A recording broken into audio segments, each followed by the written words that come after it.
started off well, but then halfway through their service got a phone call saying like, my mom has cancer, or my dog just died. If that ever happened to you guys, you want to be able to flip that and make them feel better. We can't necessarily change what had happened to make the guests feel upset, but before they leave, and so that they don't use what they're upset about and take it out on you, we get them flowers. Things like that. You know, we get them flowers, we'll get them like a nice card, anything that just shows like a sentimental, you know, like we feel for you right now, but we can't change that. But don't let this make the hair look bad, because I'm just doing the hair, and I can't change anything else that's going on in your personal life right now. We just prevent that, and if somebody's crying in the salon, we don't all run to her and give her tissues and ask why she's crying. We kind of just go off like it's not happening, but we get somebody on the task of make it better and help it to stop, and don't let anybody else kind of see it, or let it be obvious that she's crying. So the eyes, the body language, so what do? We don't let that show. It's going on and we genuinely care, but we just kind of brush it to the side. It's 70 and sunny, which to us is just, if it's raining and pouring like on your parade right now, when you walk through the door, it's 70 and sunny. No matter what you're doing and where you're at, what's going on in your life, boyfriends, family, sickness, money, things like that, when we get to work, we just feel a little bit better about how we operate throughout the day. We don't want to bring anybody else down, because how you feel is going to trickle down to the entire team, and then everyone's going to get a little crazy and chaotic, and nobody needs that, right? Mainly focusing on your guys' profession is hair, so we just want you guys to understand that the reason why we're here is so that you can do that. We want you guys to not have to stress about the pre-booking, and are they coming in late, or did they come in on time, and did they have an add-on, or did they talk to you about a treatment? Like, there's things like that that we help you guys out on. Fumble. Sorry. That's all right. Don't worry about it. And this will just help strengthen your vision. You guys have goals that you want to make weekly or daily, or with a certain guest. Maybe you've been working on a certain guest to get her lighter over a period of time.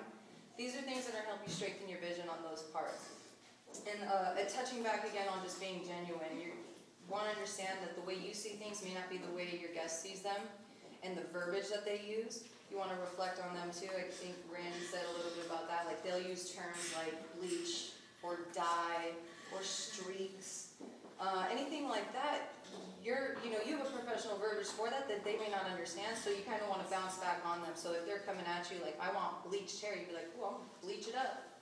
You can say, I can give you a platinum look, or I can lighten your hair, or I can make it, brighter for you. But they didn't hear that. They want you to say what they want.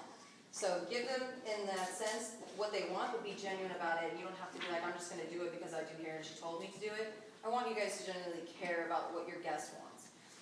And that's going to leave room for a lot of growth for you guys, just because everybody's going to be different. You're going to have a high maintenance guest. You're going to have somebody who's your best friend that will text you all the time. Can I get in? Can I get in? And you're going to be like, listen, call the front desk. Call the assistant. Call somebody or get somebody to manage your book from a different number. It's always more comfortable when you're not doing kitchen haircuts and somebody's texting you and you have to say, or you don't want to be put in that position where you're like, I'm unavailable. You always want to be available. And when you're not, your front desk or the person who's in charge of your books will say, this person's sold out. She's unavailable because she is so busy that she's doing so much awesome hair that she can't get in for you. Like, you can't get in for her right away. And that just goes into a lot of setting up for your future, and that person's going to understand the demand for you, and they're going to respect you a lot more when it comes down to, I know you're my friend, I know we've been hanging out for like 6 years, and used to cut my hair and dye in the kitchen all the time. You're my boo. Why can't you just get me in and hook me up?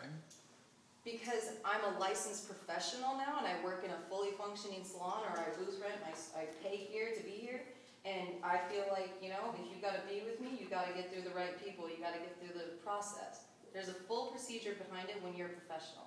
So just to let them know, I'm busy because I'm doing what I love. And they'll understand. But you're going to run into those people that are going to be really bad influences for you.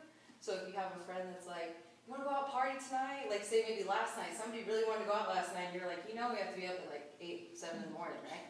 And your friend's going, well, you're lame. Let's go get tossed. Let's go have a good time. We'll get up, don't worry. We might be a little hungover. We'll get coffee. It's cool. We'll play the rest of the day out half cloudy, and we'll just get through it. It's the last day. But you're like, oh no, I want to be good. I want to be smart. I want to be on point. that person's like calling you lame, clicks up, hangs up, you know, don't hang out, maybe she's mad at you today.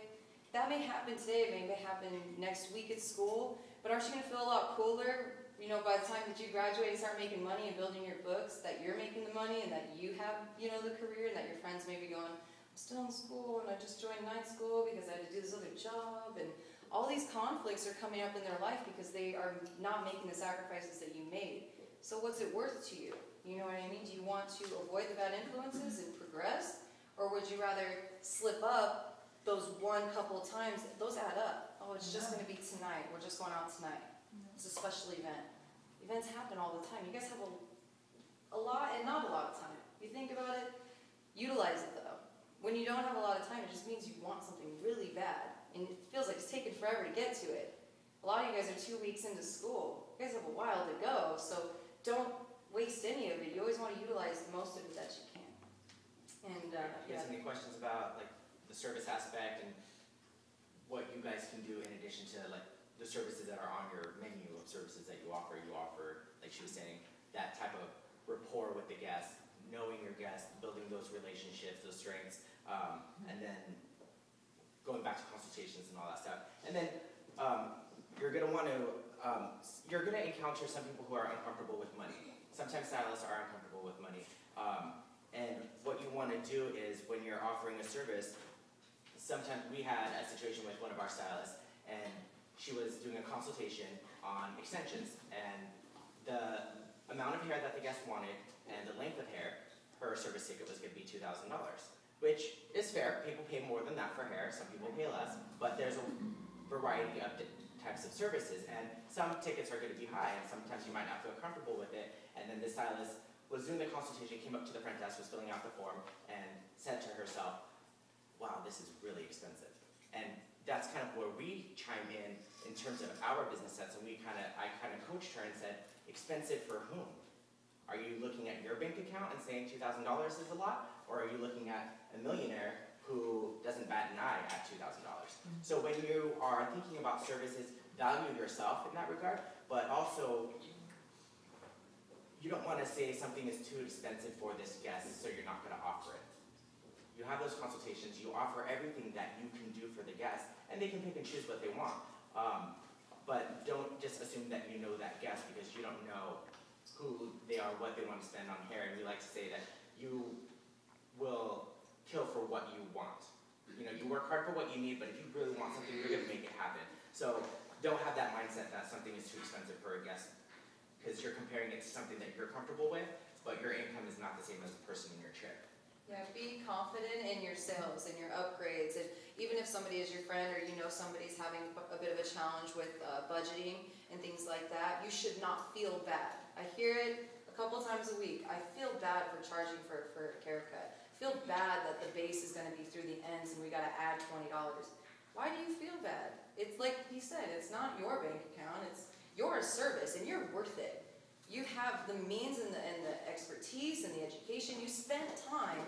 Aren't you willing to say that to a guest? Like, I want to be strong with you because you're making me feel like I'm cheap. If you're saying, I don't want the haircut today because it's so expensive and things like that, well, then that's fine. But you can add to it if they don't want to upgrade in the treatment, then get them with take home. And we have a 3-product rule. So if you're at school, take up 3 products or ask somebody to put 3 products that you used on your guest up. Shampoo and conditioner, that's 2.